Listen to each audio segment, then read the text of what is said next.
네, 함께 말씀 보겠습니다. 우리 허락하신 하나님 말씀은 누가복음 21장 1절부터 4절까지의 말씀. 누가복음 21장 1절부터 4절까지의 말씀입니다. 우리 4절밖에 되지 않으니까 함께 한 목소리로 하나님 앞에 봉독해 올려드립니다. 예수께서 눈을 들어 부자들이 헌금함에 헌금 넣는 것을 보시고 또 어떤 가난한 과부가 2렙돈 넣는 것을 보시고 이르시되 내가 참으로 너희에게 말하노니 이 가난한 과부가 다른 모든 사람보다 많이 넣었도다. 저들은 그 풍족한 중에서 헌금을 넣었거니와 이 과부는 그 가난한 중에서 자기가 가지고 있는 생활비 전부를 넣었느니라 하시니라. 아멘.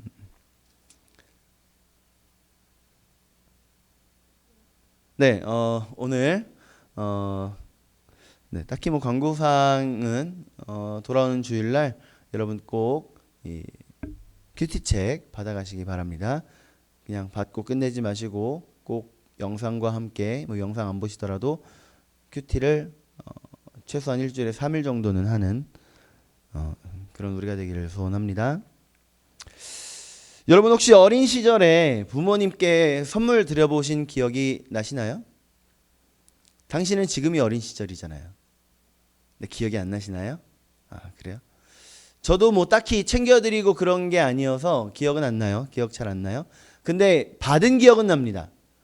그래도 아들 하나 있어서 그 아들에게 선물 받았던 기억 많이 나지만 그 아들이 자기 얘기하지 말라고 했으니까 안 하고요. 다른 얘기 할 거예요.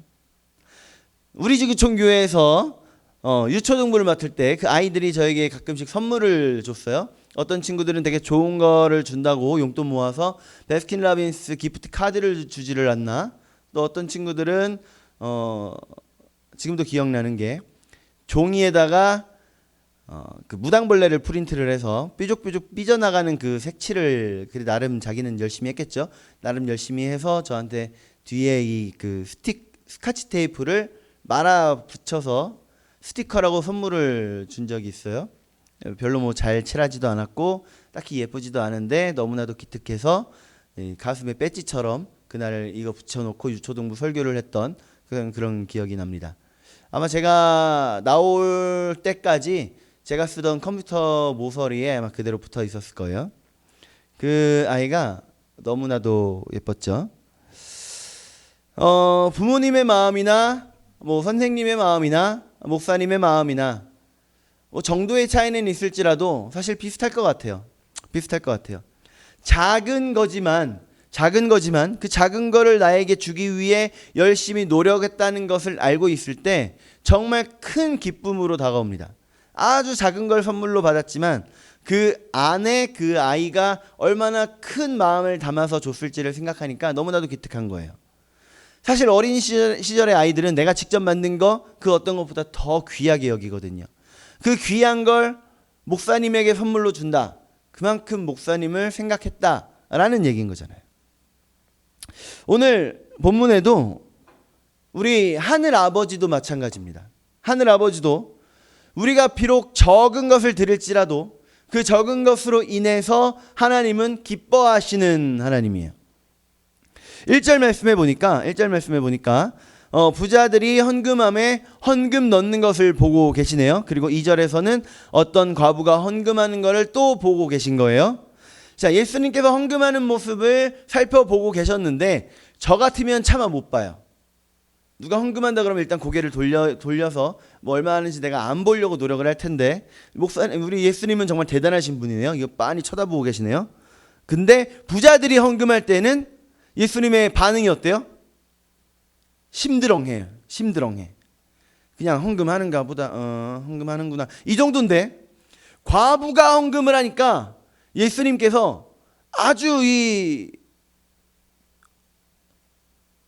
오바를 하시면서 너무나도 기뻐하시는 거예요. 아니 그러면 부자들은 돈 많이 넣었는데 이 과부가 과연 얼마나 넣었길래 이렇게 기뻐하시냐? 얼마 넣었어요? 2렙돈. 오늘 우리 큐티 하신 분들은 아실 거예요. 2렙돈이면 1렙돈에 약 500원 정도의 가치가 있다고 말씀을 드렸죠. 그래서 1,000원 정도예요. 1,000원 정도. 아니 뭐 1,000원 정도 한 거 가지고 뭐 그렇게 대단한 거라고, 그죠? 근데 이 렙돈이라고 하는 게 그때 당시에 가장 작은 화폐의 단위였어요. 가장 작은 화폐의 단위. 그런데도 불구하고 그걸 하나님께서, 예수님께서 기뻐하시는 거예요. 한번 우리 돈 계산을 한번 해볼까요? 1렙돈이 500원이라고 했죠. 500원 정도라고 했어요. 근데 예수님께서 말씀하실 때 참새 5마리가 2아사리온에 팔리는 것을 너희가 알지 못하느냐라는 말씀을 복음서 내에서 하시죠. 여러분 기억하시죠? 그래요. 그러면 8분의 1 아사리온이 1렙돈입니다. 그럼 참새 한 마리가 얼마일까요? 딱 과부가 헌금한 금액이 참새 한 마리 가격이에요. 참새 한 마리 가격. 그 참새 한 마리 가격밖에 되지 않는 그 작은 금액을 넣는 걸 보시고 예수님께서 호들갑을 떠시면서 아주 기뻐하시는 거예요. 예수님 그때 당시에 이 점잔 빼시면서 모든 사람보다 이 과부가 더 많이 드렸도다 이러지 않으셨어요. 이야, 과부가 정말 귀한 걸 드렸구나. 하나님 앞에 이 과부가 정말 큰 걸 드렸다. 왜요? 금액은 비록 적지만, 겨우 2렙돈밖에 안 되지만 예수님께서 호들갑 떠실 만큼 큰 금액으로 다가왔다는 거예요. 사실 우리 이렇게 수요 예배 드리는 사람 정도 되면 이 본문 속에, 오늘 본문 속에 예수님께서 호들갑을 떠신 이유, 그 이유를 이미 알고 있어요. 이미 알고 있어요. 왜? 예수님이 그 작은 금액의 헌금일지라도 과부의 상황과 환경과 그 마음을 아시기 때문에 이렇게 호들갑을 떠시는 거라는 거죠. 그때 당시에 이 과부가 어떻게 살았는가, 과부의 상황과 환경이 어땠는가, 이거 우리 엘리야 때를 좀 보면 알기 쉬울 것 같아요. 엘리야 때가 물론 예수님 시대하고 훨씬 더 과거이지만, 너무나도 오래전 과거이지만 그럼에도 불구하고 전혀 아무런 나아짐이 없었기 때문에 그때만 봐도 알 수 있을 것 같아요. 엘리야가 사르밧이라고 하는 동네에서 한 여인을 만납니다. 사르밧 과부를 만난 거예요. 그 사르밧 과부가 뭐 하고 있었냐면 마지막 남은 밀가루 가지고 이제 떡을 만들어서 그거 먹고 자기 아들이랑 죽으려고 하고 있었어요. 이 마지막 음식이다. 근데 그때 엘리야가 등장을 하는 거죠. 네가 만든 거 나에게 어떻게 해라? 가져와라. 이거밖에 안 남았어요. 이게 다예요. 아니 벼룩의 간을 뺏어 먹지 그걸 뺏어 먹어요? 근데 오히려 이걸 바쳤을 때, 이걸 드렸을 때 하나님께서는 그 기근 동안에 엘리야로 인해서 그 사르밧 과부는 먹을 거 걱정 없이 살았어요. 이때 3년 반 동안의 기근이 있는데 3년 반 중에 이미 1년의 기근이 마친 상태였어요. 1년째 기근이 된 거예요. 그러면 기존의 다른 시대의 과부들보다 물론 더 힘들었겠지만 정도의 차이일 뿐이지 끼니를 걱정해야 되고 어떻게 먹어야 하나, 뭐 어떻게 살아야 하나 이거 걱정했다는 점에서는 똑같은 거죠. 과부의 상황과 환경은 너무나도 비참합니다. 너무나도 비참해요. 너무나도 어려운 상황이에요. 그런데 그럼에도 불구하고 감사하는 마음이 있었기 때문에 자기의 모든 소유를 오히려 바칠 수 있었던 거죠. 그러니까 이 하나님 앞에, 예수님 앞에 칭찬을 듣는 거예요. 상황과 환경은 비참하나 그 마음이 무엇이었다고요? 감사였다. 우리의 최선을 하나님 앞에 드리면요, 우리 하나님은 정말 기뻐하시는 분이에요. 정말. 나의 작은 것 하나를 하나님 앞에 올려드렸을 때 그 작은 것 하나가 나의 어떤 상황과 환경 가운데서 어떤 마음으로 드렸다라는 걸 하나님 아시기 때문에 그걸 아시는 하나님은 정말 기뻐하시는 하나님인 거죠. 그래서 우리 하나님 앞에 드리기를 힘쓰는 우리가 됩시다. 하나님 앞에 드리는데 인색하지 않은 우리가 되자고요. 헌금 얘기하는 게 아니에요. 헌금은 이미 앞에서 실컷 얘기했어요. 헌금은 하나님 앞에 드리는 물질은 여러분 인색함 없이 감사한 마음 담아서 드리면 하나님 기뻐하실 겁니다. 그럼 이제 우리가 하나님 앞에 무엇을 더 마음 담아서 드릴 것이냐? 우리 보잘것 없어 보여도 우리의 정성을 들여야 돼요. 우리의 정성을 들여야 됩니다. 하나님은 우리의 최선을 기뻐하시는 하나님이에요. 그게 다른 사람 보기에는 보잘것 없어 보이고 다른 사람 보시기에는 황당해 보일 수도 있는데, 그럼에도 불구하고 우리의 상황과 환경을 아시는 하나님께서는 우리가 작은 것으로라도 하나님 앞에 드렸을 때 기뻐하십니다. 우리 무엇을 드릴까요? 조금 더 넓게 보자고요. 우리의 예배, 우리의 기도, 우리의 찬양. 여러분, 우리의 신앙생활의 영역에서 우리 조금 더 깊이 있게, 조금 더 뜨겁게 기도할 때 우리 조금 더 오랫동안 우리의 시간을, 우리의 정성을, 우리의 마음을 하나님 앞에 드리는 거죠. 예배에 대한 여러분 마음이 어느 정도일까요? 여러분, 예배에 오시는데 어떤 마음으로 오셨어요? 어떤 기대를 품고 오셨어요? 아니, 사실 이런 내가 기준이 되는 질문은 여기저기서 많이 해요. 우리 이런 내가 기준이 되는 질문 말고요. 이런 질문 말고 어떤 각오를 하고 예배에 오셨어요? 예배 드리러 오는 이 시간에 어떤 각오로 하나님 앞에 왔습니까? 예배에 대한 여러분의 각오는 어느 정도입니까? 찬양팀이 얼마나 기도하고 연습하고 준비하느냐, 이거 중요해요.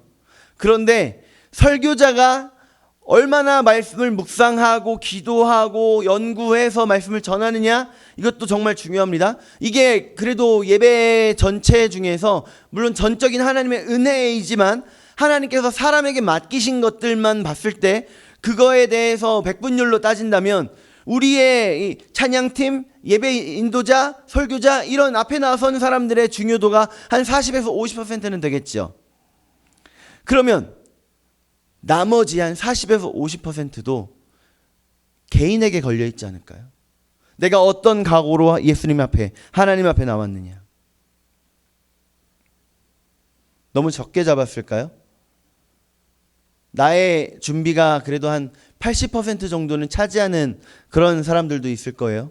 이런 사람들은 앞에서 아무리 죽을 쓰고 뭘 해도 앉은 자리에서 은혜 찾아서 알아서 받아요. 이런 사람들은 앞에서 아무리 잘해도 자기가 준비 안 하고 오면 그거 가지고 은혜를 또 못 받아요. 그런 사람도 있고, 또 반대로 오히려 앞에서 뭔가를 잘 해줘야만 그때 가서 이 은혜를 받은 것 같은 느낌을 받는 사람들이 있어요. 개인의 차이가 있겠죠. 그래서 똑같이 5대5로 보고, 그러면 내 노력과 내 각오와 그리고 앞에 선 사람들의 준비가 거진 1대1은 나오겠죠. 2005년도에 올레이션스 경배와 찬양이 제가 다니던 백석대학교 그 교정에 있는 운동장에서 집회를 했습니다. 특별 집회였어요. 그때만 해도 하수대반 선교사님이 좀 덜 연세가 드셔서, 지금은 너무 이 연세가 많으시던데 그때까지만 해도 그래도 아직 정정하셨던 때라 열정적으로 예배를 인도하셨고, 수많은 사람들이 눈물 흘려가면서 자기의 비전을 다시 새롭게 했던 그런 놀라운 시간이 있었습니다. 근데 이 올레이션스 경배와 찬양은 특이점이 예배 드리는 회중을 초청해서 앞으로 오게 만들어요. 그래서 단 위에까지 올라와서 함께 기도하고 함께 찬양하고 해요. 저는 그때 욕심이 너무 들어서 제 친구의 손목을 붙잡고 열심히 뛰어갔습니다. 그래서 단 위에 올라갔고, 거의 맨 처음 나갔다 보니까 인파에 밀려서 올라가고 하다 보니까 이 만들어둔 단의 제일 꼭대기에 올라서게 됐어요. 근데 올라서고 나서 일단 열정에 올라서고 나서 보니까 운동장 너머에 학교 건물들밖에 안 보이는 거예요. 예배드리는 사람들은 뒤돌아야 있고 내 앞에는 캠퍼스만 보이는 거죠. 이런 상황에서 저는 이 캠퍼스를 보면서 기도했습니다. 이 캠퍼스에 믿지 않는 자들이 너무나도 많습니다. 그러면서 캠퍼스를 위해서 기도했어요. 근데 제 손목 잡혀 끌려온 그 친구는 나중에 이야기할 때 너무 내려가고 싶더래요. 강의를 마치고 집에 가는 사람들마다 건물에서 나와서 지나가면서 우리를 다 쳐다보는 거예요. 쟤네들은 저기 올라서서 뭐 하고 있는 건가? 아무것도 없는데 이러고 있으니까. 되게 황당했을 거예요. 근데 그 라인에 딱 2명만 있었던 게 아니라 한 10명 정도가 있었어요. 10명 중에 그래도 9명은 같이 똑같이 뜨겁게 기도하면서 찬양했고 그 한 명만 그러지 못하고 있었던 거예요.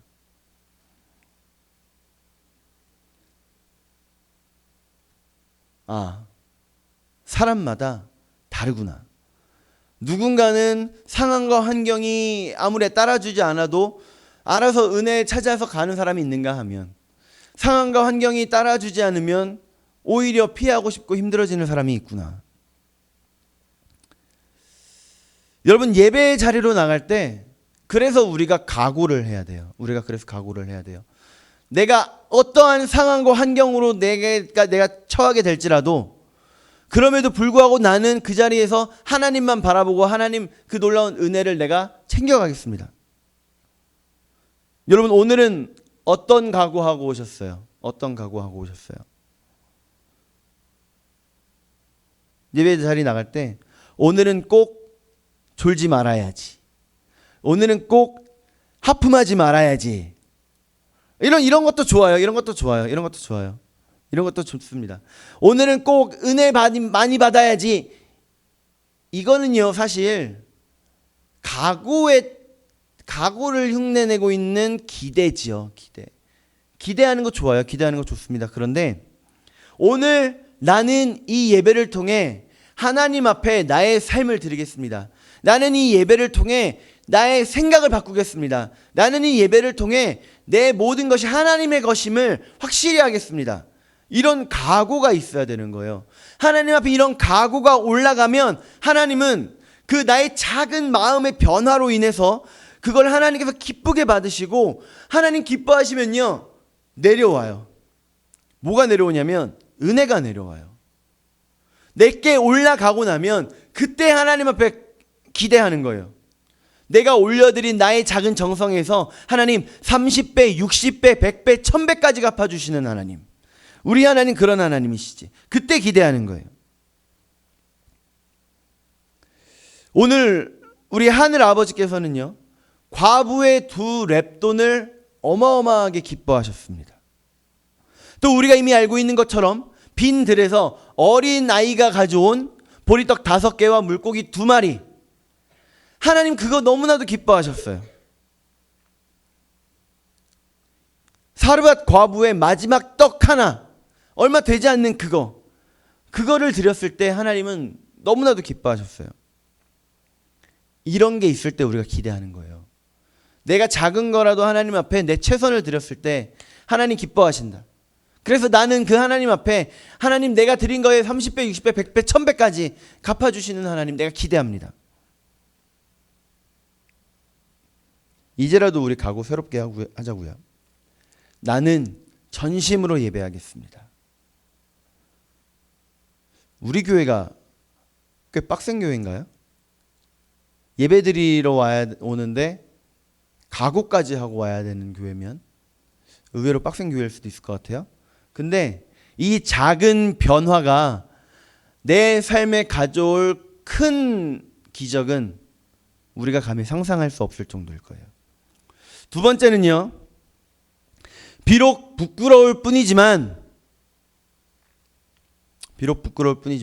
우리의 일상을 드립시다. 우리의 일상, 나의 일상을 드립시다.